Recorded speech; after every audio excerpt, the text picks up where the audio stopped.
Bonjour à tous. Vous écoutez le podcast Mon cancer, ma fille et moi. Je m'appelle Camille et je vous partage ici mon expérience de la maladie, ce que j'ai vécu et ce que je vis encore, et tout ce que j'ai mis en place. Ma particularité, c'est que je partage aussi parfois le micro avec ma fille, qui vous raconte, avec ses mots à elle, comment elle vit cela, ses questionnements, ses craintes. Eh oui, c'est moi, je m'appelle Charlotte. Vous êtes prêts à écouter ma maman ? C'est parti ! Un jour, alors que je racontais à une amie à quel point je me sentais coupable vis-à-vis de ma fille, elle m'a dit que cela ne servait à rien. Et elle a eu une phrase très juste. Elle m'a dit « Maintenant, ça fait partie de son histoire à elle aussi ». Je ne l'avais pas réalisé jusqu'à ce moment, mais d'un seul coup, ça m'est apparu clairement. Jusqu'à présent, je ne voyais le cancer qu'à travers mon prisme. Mais elle allait aussi se construire et grandir à travers cette expérience. Et même si j'essayais de la préserver au maximum, c'était déjà trop tard. C'est mon combat, mais c'est aussi son histoire à elle. Quand moi je prononce cette phrase, « j'ai un cancer », elle peut dire « ma mère a un cancer ». Et ça a tout autant d'impact, si ce n'est plus. Parce que dans 20 ans, je pourrais dire « j'ai eu un cancer à 36 ans », mais elle dira « ma mère a eu un cancer quand j'étais enfant et j'ai grandi avec ça ». Il allait falloir l'aider à composer avec ça. Il fallait l'armer pour ça. Ne pas l'exclure, mais chercher des solutions adaptées à son âge et à sa personnalité. Ça m'a fait penser à une citation de Bernard Werber. En plus, ma fille l'adore depuis qu'elle l'a vue dans une émission de télé. L'amour pour épée, l'humour pour bouclier. On va partir sur ça. Avec notre amour, on va combattre ses craintes et avec humour, on va la protéger dans son quotidien. Aujourd'hui, nous allons donc accueillir une invitée spéciale. Je dirais même plutôt une co-animatrice. Vous la connaissez déjà, mais je la laisse se présenter. Bonjour, je m'appelle Charlotte, j'ai 8 ans et je suis ta fille. Bonjour Charlotte. Alors, si ça te convient, je vais te poser quelques questions auxquelles tu pourras répondre si tu veux. Si tu ne veux pas, c'est pas grave, on passe à la prochaine. Et toi, tu pourras ensuite me poser des questions si tu en as. Ça me va. Ok, très bien, on commence. Alors déjà, est-ce que tu connais le nom de ma maladie ? Cancer du sein. Oui, tout à fait. Et est-ce que tu peux expliquer ce que c'est qu'un cancer du sein ? Toi, t'as une boule sous le bras et ton cancer, il est dans le sein. Et t'as des cellules méchantes et des cellules gentilles. Les cellules gentilles, elles sont toutes mignonnes et les cellules méchantes, elles mangent les gentilles cellules. Il faut que tu te reposes pour que des nouvelles cellules combattent ton cancer. Oui, tout à fait, on peut dire ça comme ça. Et est-ce que tu sais comment le cancer est arrivé dans mon corps ? Je sais pas, personne ne le sait. C'est pas de ta faute, ni ma faute. C'est la faute de personne, c'est la faute du cancer. Tu as raison de préciser que c'est pas ta faute et c'est pas la mienne. Est-ce que tu sais si on peut guérir du cancer ? Oui, je suis heureuse qu'on peut le guérir. Parce que sinon, si on pouvait pas le guérir, je serais triste.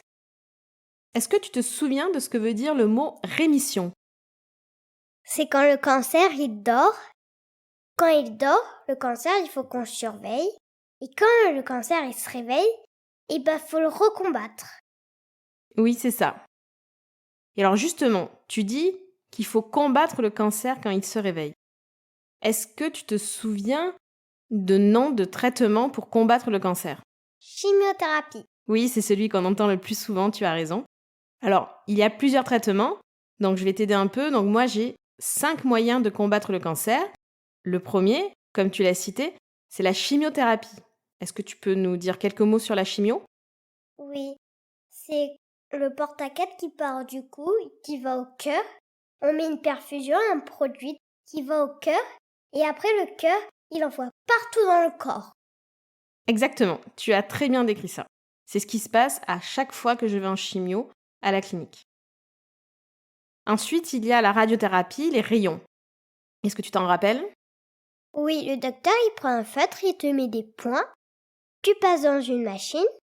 Tu fais des respirations avant, après tu coupes ton souffle. Et après, la machine, là où le docteur il a fait les points, et ben il va t'enlever les bonnes cellules et les mauvaises cellules. C'est dommage pour les bonnes cellules, mais c'est comme ça. C'est ça, tu as raison.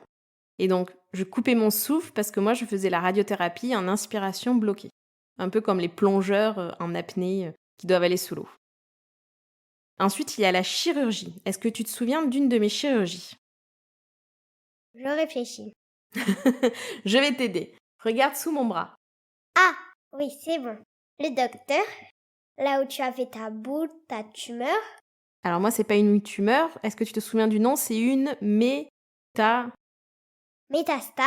dans le ganglion. dans le ganglion, et il t'a ouvert, il t'a enlevé la métastase, et après il te l'a refermé, et après t'avais des pansements pendant des jours, et ça cicatrise.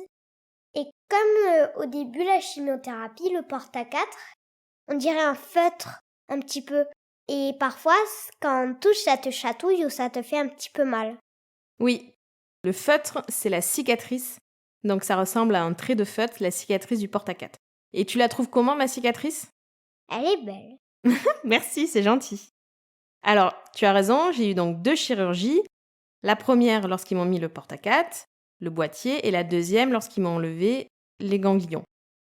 Là, je vais avoir 2 autres chirurgies, une au mois de novembre et une au mois de janvier. Est-ce que tu te souviens ce qu'ils vont me faire lors de ces chirurgies? Ils vont t'enlever les seins, ils vont te prendre une partie dans le dos, ils vont te les remplacer. Oui. Donc, on a parlé des chimios, des rayons, des chirurgies. Il manque 2 traitements. Est-ce que tu t'en souviens? La piqûre à la cuisse. Oui. Est-ce que tu te souviens du nom de la piqûre à la cuisse? Herceptime. C'est un peu dur, tu y étais presque. Herceptine. C'est ça, donc ça c'est la piqûre à la cuisse, l'injection que j'ai. Donc c'est une thérapie ciblée. Et ensuite, le dernier traitement, est-ce que tu te souviens ce que c'est? Oui, tu prends des médicaments tous les jours pour éviter que le cancer se réveille. Il a le droit de pas se réveiller. On n'en sait rien. Personne ne sait, même pas les médecins. Tu as tout à fait raison. Donc ça, c'est l'hormonothérapie. Donc moi, je prends du tamoxifène tous les jours. Est-ce que toi, tu as des questions sur les traitements ou sur le cancer ou sur le début? Oui. Est-ce que quand on va t'enlever la partie dans le dos, t'auras quoi à la place? Alors, tu t'en rendras pas compte, j'aurai une autre cicatrice, une de chaque côté, de là où ils m'auront enlevé une partie du dos, mais ils vont pas le remplacer par quelque chose. Alors, on va revenir un peu au début. Tu sais que j'ai donné un nom à mon cancer. Est-ce que tu peux dire comment il s'appelle? Philibert! Oui, c'est bien parce que parfois tu te trompes avec le nom de mon boîtier. Lumière. Tout à fait. Alors, est-ce que tu te souviens pourquoi j'ai appelé mon cancer Philibert? Parce que dans le Belle et la Bête, Philibert, son cheval, il a peur de tout. Et comme ton cancer, il aura peur de tout, il va vite partir et il va dire « Oh là là, je me suis trompé de corps, c'est pas celui-là que je dois aller combattre. » Tu as raison. Comme ça, le cancer, il partira. Est-ce que tu te souviens du jour où on a appris que j'étais malade? Oui, je m'en souviens. Papy, il est venu à la maison. Et nous, avec papa, on est monté là-haut. Et t'as tapé le mur, t'as fait vomir. T'as crié et tout. Donc j'avais peur, j'ai dit à papa, qu'est-ce qui se passe? Et il m'a dit que t'as fait Une ponction. une ponction. Et que cette ponction, c'était pour savoir si t'avais une maladie ou un cancer. Papa, il m'a fait un câlin. Et moi, j'ai dit, si maman elle est triste, je suis triste. Oui, alors tu étais triste ce jour-là. Et est-ce que tu te souviens si tu as ressenti autre chose? De la peur Tu avais peur de quoi? que tu meurs? Et est-ce qu'aujourd'hui tu es toujours triste? Non. Et est-ce que tu as peur? Non. Et est-ce que pendant les traitements, pendant les derniers mois qui se sont écoulés, est-ce que tu as été triste à certains moments ou est-ce que tu as eu peur? Parfois, quand t'allais à Montpellier, j'avais pas envie que tu partes. Je voulais que tu restes avec moi. C'était dur. Je voulais pas te lâcher. Moi non plus, je voulais pas partir. Alors justement, est-ce que tu as parlé de mon cancer à tes copains à l'école? À Lisa et Jade. J'aurais expliqué si elle savait ce que ma mère elle avait. Isa elle m'a dit oui, elle a un cancer. J'espère qu'elle va pas mourir. Et j'ai dit merci Isa. Et est-ce que tu en as parlé après avec d'autres personnes? À ma maîtresse, mais je sais pas si c'est toi qui l'as dit ou moi. Alors c'est moi qui lui ai dit à la maîtresse. Et parfois elle me posait si tout allait bien. D'accord? Est-ce qu'il y a une phrase que je répète souvent depuis mon cancer? Oui, C'est quoi cette phrase? l'important c'est la guérison. Est-ce que tu sais pourquoi je dis cette phrase? Pour moi, ça veut dire que même s'il y a des choses hyper difficiles, se priver de manger avec d'autres gens qu'on aime, se priver de faire des câlins, des bisous, c'est dur, je le sais, je l'ai vécu, mais c'est comme ça. Je n'aurais pas dit mieux. Il y a autre chose que je dis? La carte cancer! Que c'est la carte cancer? Quand t'as très faim et que papa il prépare pas à manger, tu joues ta carte cancer. Et si papa il prépare pas encore à manger, tu dis à papa, je vais commander des choses. Et après, papa, comme il aime pas quand on commande des choses, il dit, non, c'est bon, je vais préparer à manger. Tu as raison. Mais j'essaie de pas la jouer trop souvent quand même. Je la joue souvent, la carte cancer, tu trouves? Non. D'accord. Alors, je te remercie, Charlotte, d'avoir co-animé cet épisode avec moi. Est-ce que ça t'a plu? Oui. Et est-ce que tu reviendras pour d'autres épisodes? Oui. Pour terminer, une dernière phrase. Est-ce que tu aurais quelque chose à dire à des enfants qui viennent d'apprendre que leur maman ou que leur papa a un cancer? Si vos parents ont un cancer, ça va être dur pour eux et pour vous. Mais eux, ça sera encore plus dur. Donc, faut les encourager, les encourager. Il y a des moments où ils vont pleurer, vous allez pleurer, mais c'est comme ça. Il faut les encourager pour qu'ils fassent tout leur traitement, pour qu'ils y arrivent. Bon courage. Merci ma chérie. On dit au revoir aux gens? Au revoir! Dans le prochain épisode, je vais vous parler de l'organisation que j'ai mise en place les semaines avant de débuter ma première chimio. De votre côté, vous pouvez dès à présent me faire parvenir vos remarques ou vos questions pour l'épisode final de la saison.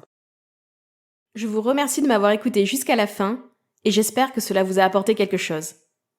Si cela vous intéresse, je vous invite à aller vous abonner directement au podcast sur votre plateforme d'écoute préférée. Vous pouvez également y laisser un avis pour nous faire part de votre soutien. Vous pouvez me suivre et être informé des nouveautés sur le site internet www.moncancermafilleetmoi.com, tout attaché, ou sur la page Instagram. Si vous avez dans votre entourage des personnes qui peuvent être intéressées par notre histoire, n'hésitez pas à partager pour que nos voix puissent atteindre ceux qui en ont besoin. On se retrouve la semaine prochaine et d'ici là, prenez soin de vous et de vos proches. Merci mesdames et messieurs d'avoir écouté ma maman. Bonne journée!